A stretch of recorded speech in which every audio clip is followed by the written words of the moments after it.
क्या आपकी मिट्टी की उर्वरता घट रही है और फसल में कीटों और बीमारियों का खतरा बढ़ता जा रहा है? अब इन सभी समस्याओं का समाधान है प्राकृतिक खेती। यह एक ऐसा तरीका है जिसमें बिना किसी रासायनिक खाद और कीटनाशक के प्राकृतिक संसाधनों का उपयोग करके खेती की जाती है। प्राकृतिक खेती का महत्व बहुत बड़ा है। ये मिट्टी की उर्वरता को बनाए रखने में मदद करता है, जिससे लंबी अवधि तक अच्छी पैदावार मिलती है। बिना रासायनिक खाद और कीटनाशकों के उगाई गई फसलें स्वास्थ्यवर्धक और स्वादिष्ट होती हैं। इसके अलावा प्राकृतिक उत्पादों की बाजार में मांग अधिक होती है, जिससे उनकी अधिक कीमत मिलती है। प्राकृतिक खेती से पानी की खपत कम होती है, जो सूखा प्रभावित क्षेत्रों में भी फायदेमंद साबित हो सकती है। सबसे महत्वपूर्ण बात यह है कि ये पर्यावरण को सुरक्षित रखती है और खेतों की जैव विविधता को बनाए रखती है। प्राकृतिक खेती करने के लिए कुछ सरल कदम है। पहले, देशी बीजों का उपयोग करें, जो अधिक मजबूत होते हैं और कम देखभाल में अच्छी पैदावार देते हैं। फिर देसी गाय के गोबर और गौमूत्र से बने जीवामृत और घन जीवामृत का प्रयोग करें, जो मिट्टी के लिए अमृत के समान होते हैं।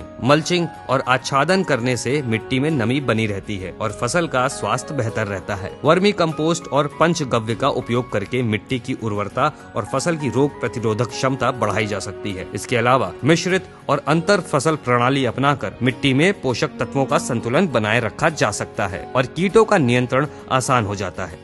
प्राकृतिक कीटनाशकों जैसे नीम तेल, दशपर्णी अर्क और मट्ठा स्प्रे से फसल को सुरक्षित रखा जा सकता है। इस प्रकार प्राकृतिक खेती की लागत बहुत कम हो जाती है।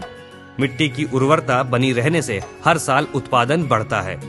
सरकार की प्राकृतिक खेती योजना के तहत अनुदान भी मिलता है। इसका मतलब कम खर्च और ज्यादा मुनाफा। इसी क्रम में जनपद वाराणसी के 4 ब्लॉक चोलापुर, चिरईगांव, अराजिलाई एवं सेवापुरी में कुल 10 प्राकृतिक क्लस्टरों का गठन किया जा रहा है, जिनमें प्रत्येक क्लस्टर 50 हेक्टेयर क्षेत्र में स्थापित होगा।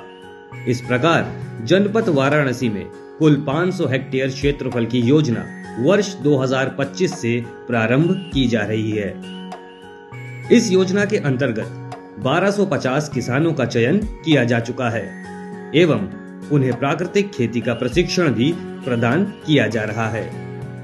तो किसान भाइयों, अब समय आ गया है कि हम प्राकृतिक खेती को अपनाकर खेतों और आने वाली पीढ़ी का भविष्य सुरक्षित करें।